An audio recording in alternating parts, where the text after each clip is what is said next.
I mentioned in previous communications, we've invited Dr. Tim Muldoon to be our facilitator over the next 4 weeks. Dr. Muldoon has been really a very prolific writer in personal spirituality, particularly around nation spirituality and spiritual exercises. He has a very extensive career in mission formation in the educational setting. Even though he's a little too heavy on the Jesuit side at times, we still welcome him in. So it's really wonderful to meet with him. I've used Tim's resources in the past in my work in adult faith formation, and I found them to be incredibly accessible and pertinent to the daily lives of professionals, especially those in education. So we're very grateful to have Tim here with us and to share his expertise and guide us over the 4 weeks here. I have to say he's done a very impressive job of learning our charism and really digging up some helpful resources for us to think and to learn discernment in a way that is fitting for our time. Just some high-level things before we break off, and I hand it over to Tim and then our opening prayer. So we will be using Zoom for our meetings, and we will be using breakout sessions at various points during our time here. I've assigned those groups. So if you haven't used that breakout session feature yet, it does take a minute or so to click in. You'll be divided into groups of 4 or 5. I've divided you. If you're a minister, I've kept all the ministers together. And if you're a chief administrator, I've tried to keep chief administrators together as well. No one from the same school should be in the same group. So feel free to be honest and share about your colleagues if necessary. We'll have the opportunity to come back. But really our point during these sessions here is to give you time to talk to one another. So this first session really is just an introduction, but we really want you to be processing and working together through whatever is touching you spiritually at this time. And if that's cloudy, that's understandable as well, right? This is a trying time for all of us. So hopefully this continues to bring light to you. We will ask for just for a volunteer from each group, and particularly in this session, just to share some high-level things back. So when you're in your groups, if you don't know each other, make some quick introductions. If you could quickly identify who might be that reporter back to the large group of those broad themes. We're not looking for an extensive word-for-word account, but just someone who can speak to the spirit of your conversation. That'd be great. And then moving forward, as we have before, we might have here and there some light readings in between. This program is intended to be a very light lift for you. It's not intended to be another thing on your plate and to give you lots of homework, but to just give you that quick stop in and moment of pause to be rejuvenating. So with that, I'll turn it over to Tim, and maybe he can introduce himself, and then we'll ask Mary Driscoll to lead us in our opening prayer. Thank you, Ben. I am delighted to join all of you, and thank you for making time for this. Thank you for inviting me into this conversation. I do hope that it lives up to what Ben has just described for us. I'm just amused at being accused of being too Ignatian, which I suppose guilty as charged.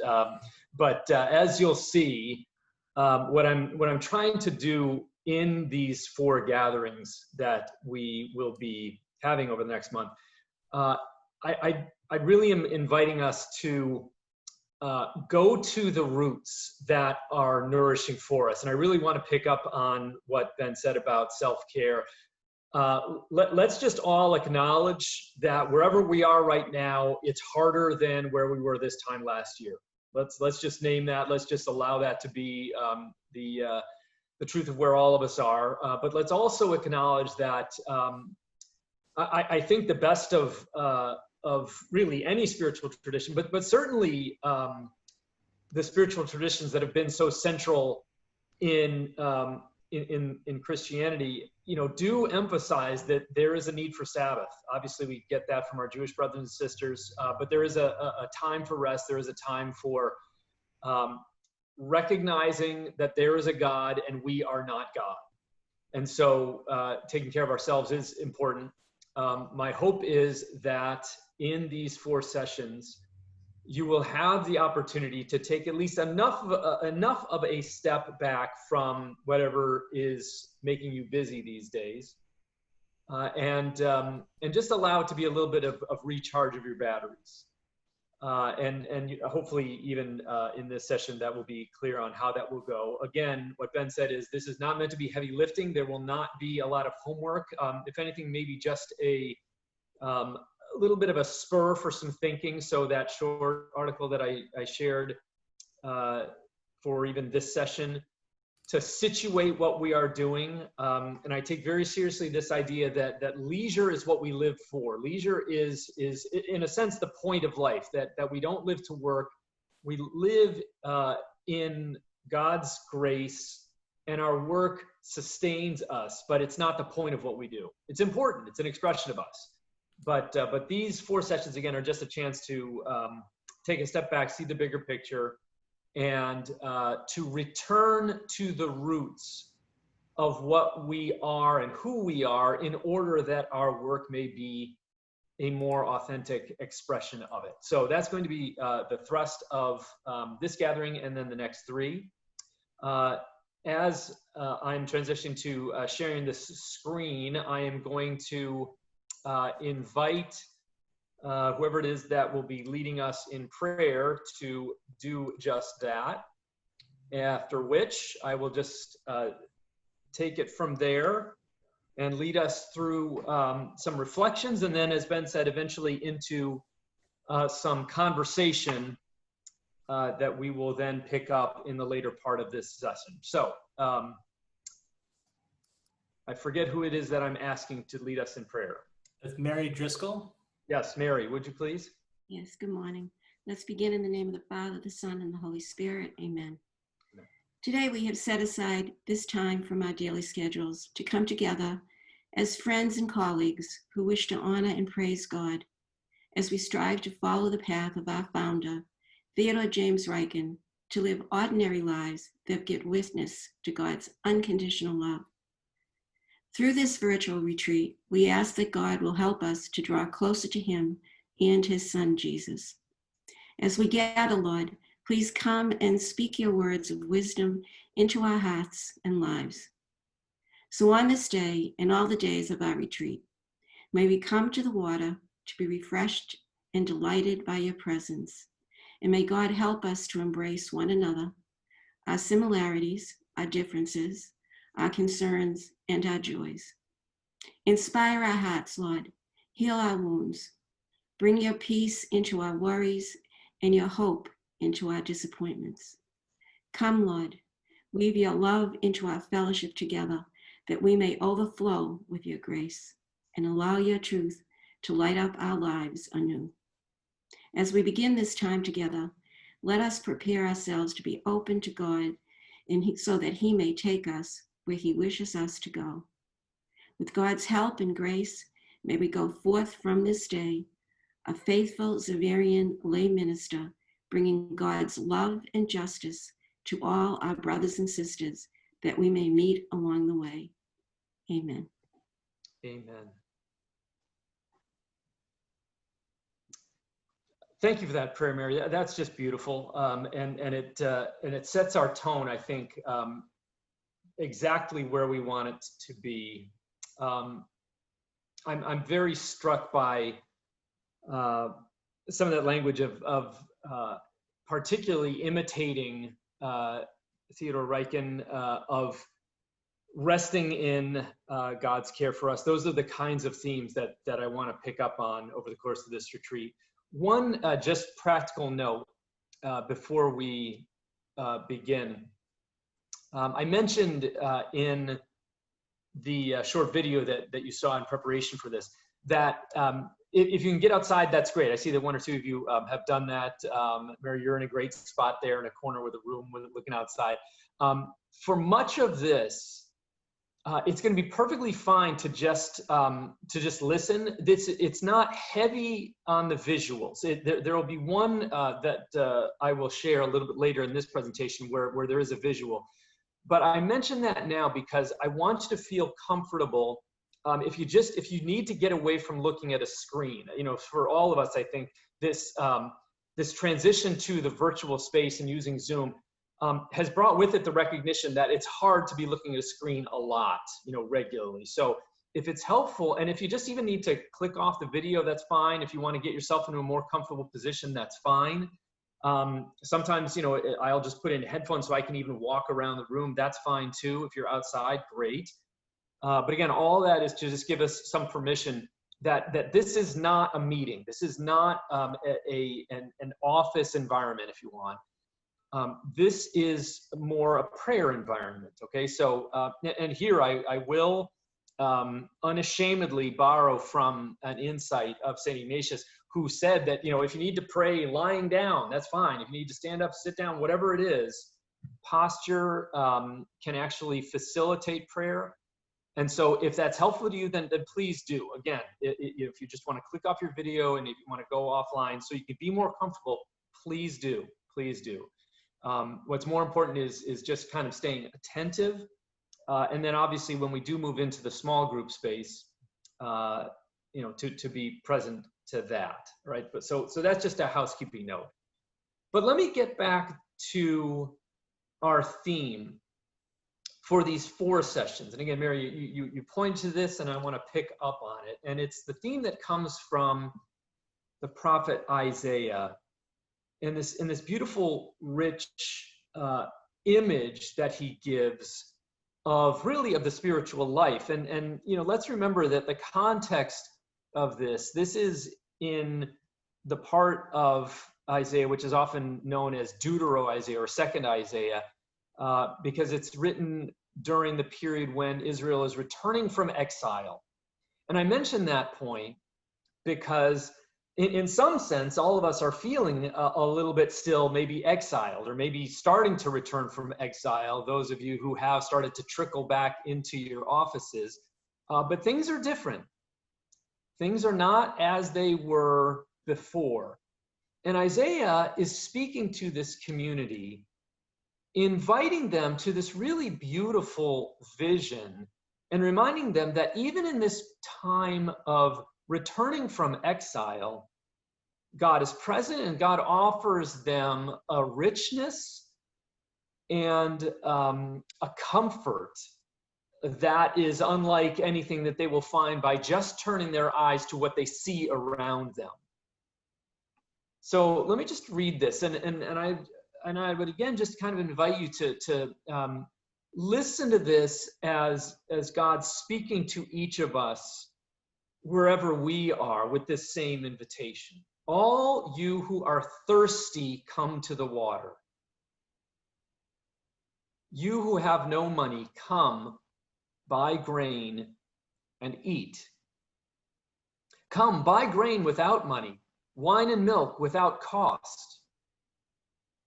Why spend your money for what is not bread, your wages for what does not satisfy? Only listen to me, and you shall eat well. You shall delight in rich fare.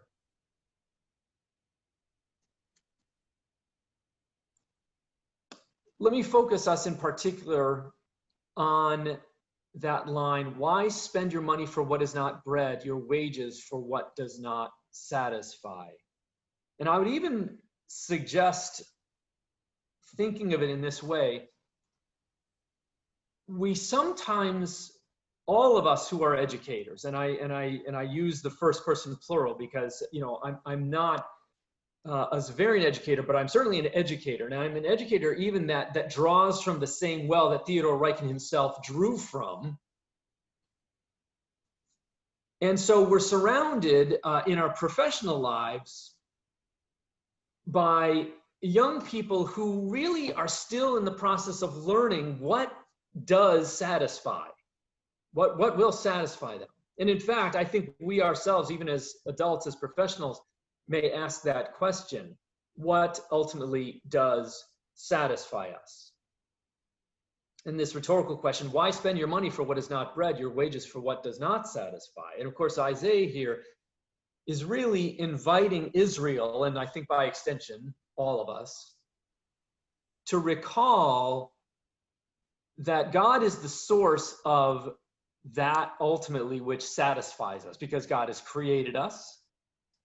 God has created us for some good, and that ultimately, to paraphrase St. Augustine's wonderful phrase, God has created us for God's own self, and our hearts are restless until they rest in God. Our hearts are restless until they rest in God. And so this invitation to come to the water ultimately is the invitation to be in God's presence and to allow God to satisfy us. And even in this place where so much is uncertain, and even as we reflect on the work that God has called us to do, which in some ways can generate uncertainty and a yearning for satisfaction, this is the time to return to the water, to the source, and to remind ourselves that ultimately it is that which gives us life. So let me say a brief word about what we will be doing. In this first session, our theme is hope in this time of uncertainty. How do we name what it is that we hope for? And here I'll just remind us that hope is one of the theological virtues: faith, hope, and love. So hope is something that is God's own gift. And I would even add that looking at it in that way is a reminder that it's not the same as reading the signs of the times. It's not the same as, looking at the latest numbers. I mean, they're disquieting. Even as we face uncertainties about what the fall looks like, what the spring looks like, even as we start, thinking about, what about our athletic programs? What about social distancing in the food service areas? What about in classrooms? All of those are very real questions. So there's uncertainty, but remember that it's not the same. Hope is not the same as trying to find the right answer. It's ultimately the posture that allows us to look at the world in which we live and to allow God to lead us in that. It's a reminder maybe that it doesn't take away difficulties, but it's a reminder that in facing difficulties, it may well be that in the difficulties we will discover God anew, or allow God to discover us in a new way. So we're going to name our hope during this first session, a very sober, eyes open kind of hope in this time of uncertainty. The next three sessions, I'll just say these quickly. I'll say more about them each as we move through each week, but we're going to pay attention to the call within the call next week. So having been called into the ministry of education, what is the call within that call? What do we do under these circumstances? How do we start to think about what God is calling us to now? Session 3 will focus on gratitude. I think always a very salutary place to be, even in difficult times. And then lastly, waiting for the Lord and the way that the Lord leads us in this period that we are in. So this first session then, hope in a time of uncertainty. As I mentioned, being in this great Xaverian tradition, we have a figure whose own story is instructive. I had a mentor once upon a time who observed that, especially in the context of religious communities, institutions are the long shadow of their founders. And so too with Xaverian education. So this story that I know that all of you know is is a remarkable one. And if you know a tree by its fruits, then certainly what we see in the landscape of Xaverian education today, we see a tree that has very deep and fruitful roots. So we're going to learn a little bit, or remind ourselves really of who he was and what his own story might mean for us today. He writes in his autobiography about just his own experience. And for me, I'm particularly struck by his recollection of even the age at which he had this, what we would today call conversion, this turning towards God. I led a worldly life from my 14th or 15th year until about the age of 19, when, after powerfully being put in my place, I turned toward God, fell in love, and put myself in his service. All of us on this call, myself included, are around teens on a regular basis. Now, full disclosure, I have a 20-year-old daughter, I have a 17-year-old daughter, and I have a 16-year-old son. So this is the window that Riken is talking about, the ages of my children. And I think about, what might have been the influences in his life, and what might have been the experience of being powerfully put in his place. What might have been that moment of insight? More about that in a moment. Okay, but I think as educators, all of us hope that somehow what we're doing, whether we know it or not, and sometimes, of course, we know it more times than we don't. Actually, the other way around. More often, we don't know our influence, I think, than we have a strong sense of what our influence is.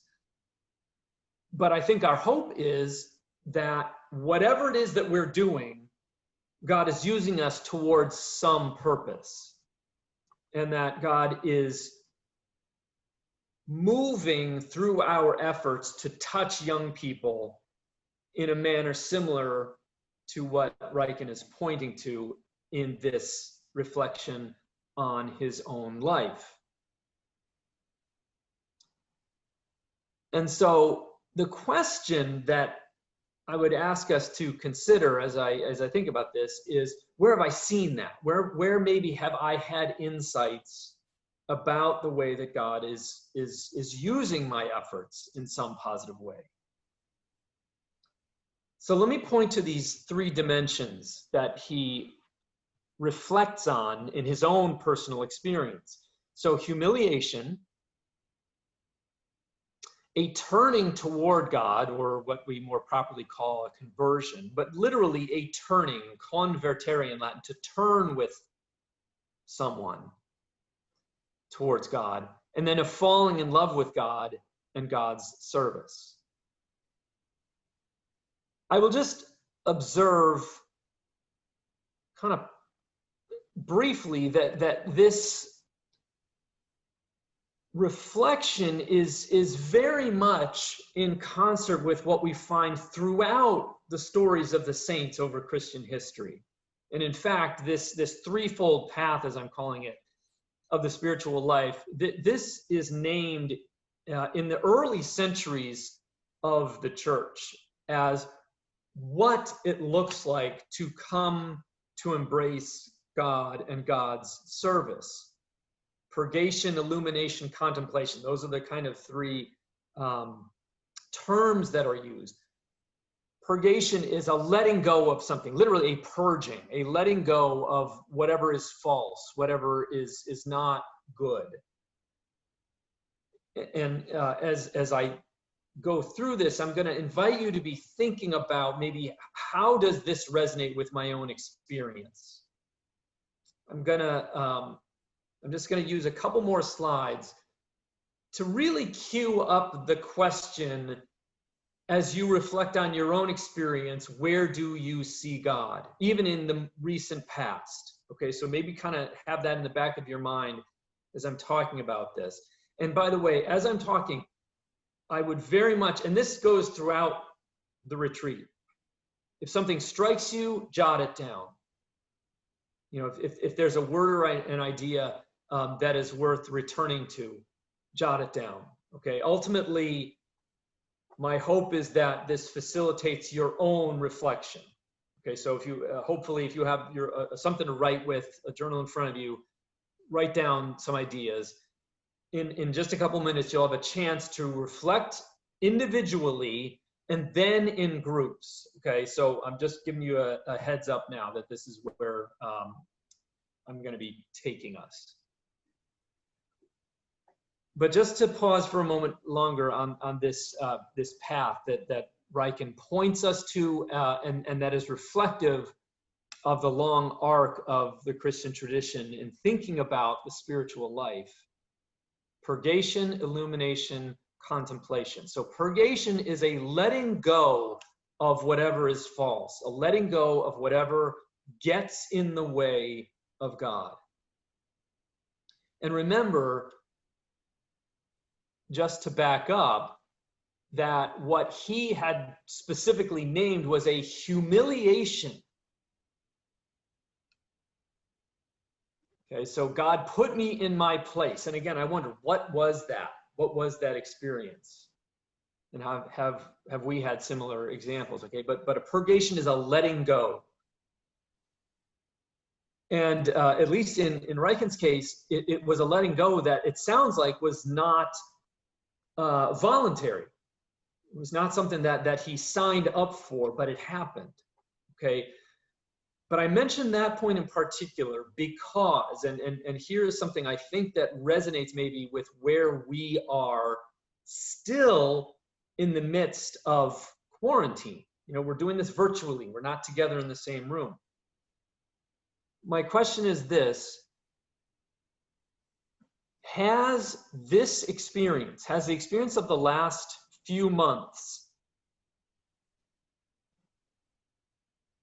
March, remember, is when this all started, you know, and if you're like me, this has been a massive experience of brain fuzz. But in this experience, have you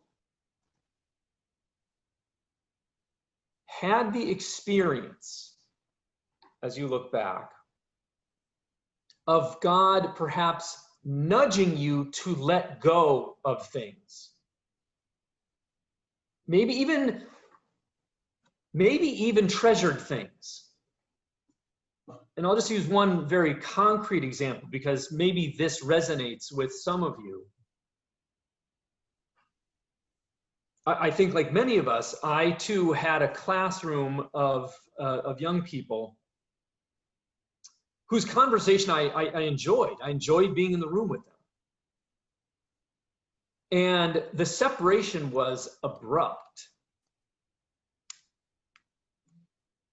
One week we are in class, the next week we are on different continents, literally in my case, we're on different continents. And the move towards the virtual space was jarring. It was not something that really any of us welcomed. It was jarring. However, what I did find, and it's a small constellation. It's not even, you know, it doesn't, in my mind, represent, you know, that it solved anything. But there was some consolation in all of us, students, myself, recognizing that there was something good about having a virtual space where there was still honest conversation, because so much else was, you know, people's minds were everywhere, and there was something good about having those couple of hours of just good, focused conversation that made a little bit of the world get pushed to the periphery. Okay, so we had to let go of the ordinary flow of class, but I think that letting go yielded the insight. Conversation, focused conversation, is a really precious thing. And I don't think that observation was common prior to this experience. I think we were able to kind of be on cruise control. I think we were able to kind of take that for granted, right? So it was something of an experience of a purgation, a letting go, a having to relinquish control of something normal. So again, can you think of that in your own experience, something of a letting go maybe that has happened in the preceding weeks and months? The spiritual life, just to carry on this observation, moves from purgation to illumination. I understand something in a new way. I understand something about God in a new way. And ultimately, it leads me to desire to contemplate the mystery of God. So again, Ryken's movement was this humiliation. Let me just back up. This humiliation, this turning towards God, this conversion, and then a falling in love with God and with God's service. That ultimately, that process of letting go moved him in the direction of seeking God and seeking to serve God more profoundly.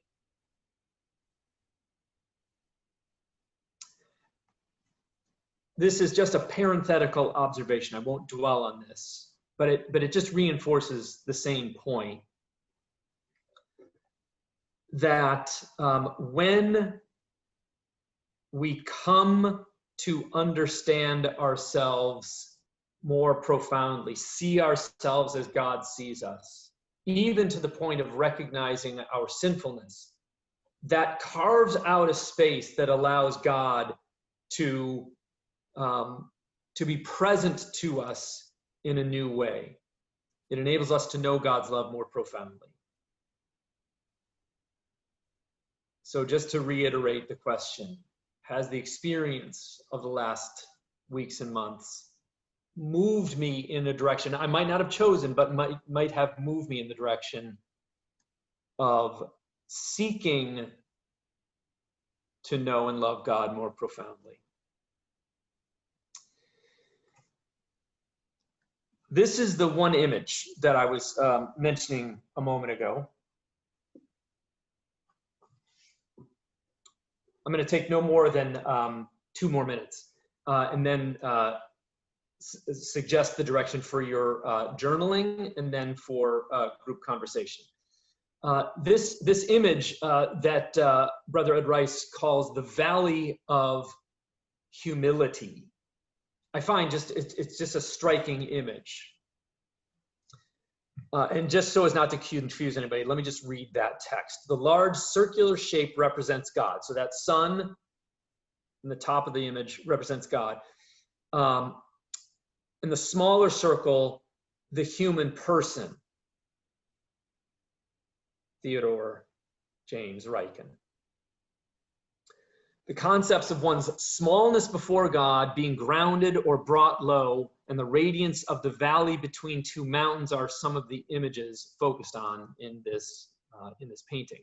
The gentle curving lines beneath the small circle are intended to represent the valley. So, you know, in what I am seeing in this image, it's as though the figure is wrapping his arms or opening his arms towards God in this valley of humility.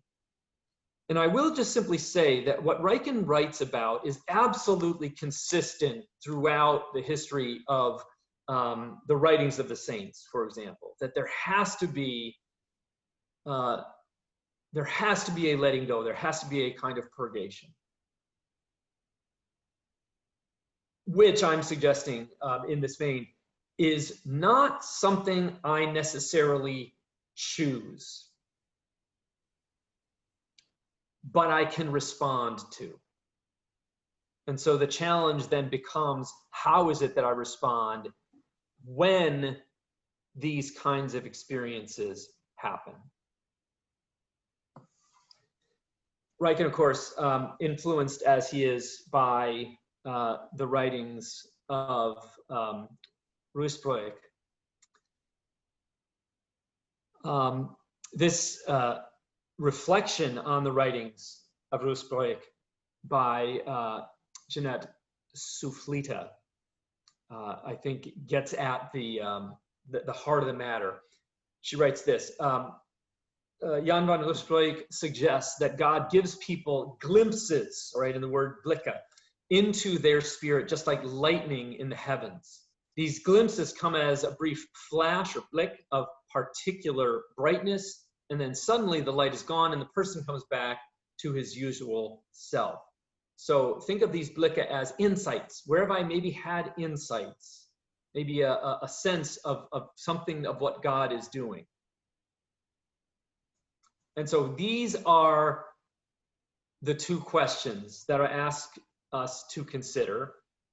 And I will just ask us, and the timing is rather precise. Why 6 minutes? Because it's not a throwaway 5 minute. It's a thoughtful 6 minutes.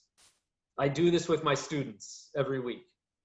6 minutes. So I'm going to invite you to just write, and it doesn't have to be full sentences, but to try to respond to these questions, or really, anything that I've been kind of leading up to. Have I experienced unexpected blicke in recent months? Have I had moments of the insight? And what have they been? What have been sources of insight or meaning for me? Maybe, and by the way, think as broadly as is helpful. Maybe it's something you watched because you had extra time in your hand. Maybe it's something that you've read. Maybe it's a conversation. Maybe it's a leaning into a relationship with somebody in your family. Maybe it's something you have availed yourself of in a Zoom meeting that you would not have done had you had your normal everyday schedule. What, in other words, has this weird experience of the last several months carved out time for? What have been some of those insights? Okay, so 6 minutes of writing and then 10 minutes of conversation. Then will be our kind of our timer, particularly once we get into the small groups. So at the 6 minute mark, you will be automatically popped into your small group for conversation, and then we'll come back after that. Okay, let me hit the pause button and just first of all see if anybody has any practical questions about how this works, particularly if you've not gone into a small group in Zoom before. Is everybody clear on this? Okay, I think we are poised to go. So I will go ahead and start the timer. And again, if it's easiest to just pop your video off, you want to even stand, walk around, think about this, then jot down, perfectly fine. But I'm going to start the timer now. And again, you'll automatically be popped into your small groups at that 6 minute mark. Okay. So thank you all for sharing. Let me just wrap this up since we are at time with just the reminder that I will hang around for a few minutes. If anybody does want to just, reflect out loud, conversation, whatever, but we will end this in just a moment. And our closing thought will be, and I hope Catherine will not feel too much put on the spot that I've chosen this text from the piece that she wrote, but I found it very insightful.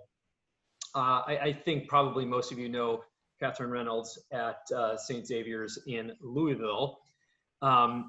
And sometimes it's good to hear our own words, Catherine. So I'm going to go ahead and read it. I know that you can read it too, but sometimes it's nice to be recognized this way. So let me just close with Catherine's words here. She says, "There's truth that our treasures are not the materials that we acquire while on earth, but that our treasures are the ways we live our lives and share who we are to make the world a better place." And by the way, my guess, Catherine, is that you're even maybe hearing this differently than the way you intended when you first wrote this. Okay, but let me keep going. "It is truly a humble place to live in the valley so that one can work to reach the mountain. I have learned to appreciate my family more, to love more, to reach out to others more, to see God's face in those in need more, to let go of those things that get in the way of love. The beauty of the mountain is within our grasp only if we are willing to go deep into the valley first." I love that. I love that closing sentiment. If we're willing to go deep into the valley first, I have spoken about it in different contexts as, in a sense, leaning into what is difficult. You know, in the hope, in the knowledge, really, that we're never doing it alone. That if God is with us, then God is with us very much in the valley as much as in the mountain. We like the mountain. You know, the mountain is exciting. The mountain is the place where we get, you know, refreshed. It's exciting. But the valley is where learning and growth happens, and God is with us in those places equally. So good to remember that, again, especially in this time of uncertainty, that there is hope to be found if we can lean into whatever difficulties or uncertainties we are facing. Perhaps there are new insights to be found. So on that note, and mindful of the time, I will stop. And again, if you have to go, then by all means go. We will have the chance to regather next week and the following 2 weeks. So I look forward to that.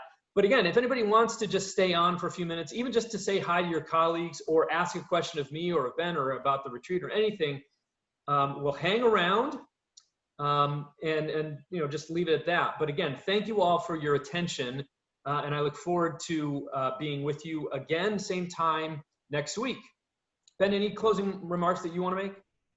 I'll be emailing out the recording of the video in case you care to revisit some themes in preparation for next week. Our Zoom link is the same for all of our meetings, but I'll be sure to include that in each of our communications as well moving forward. Okay, thank you all.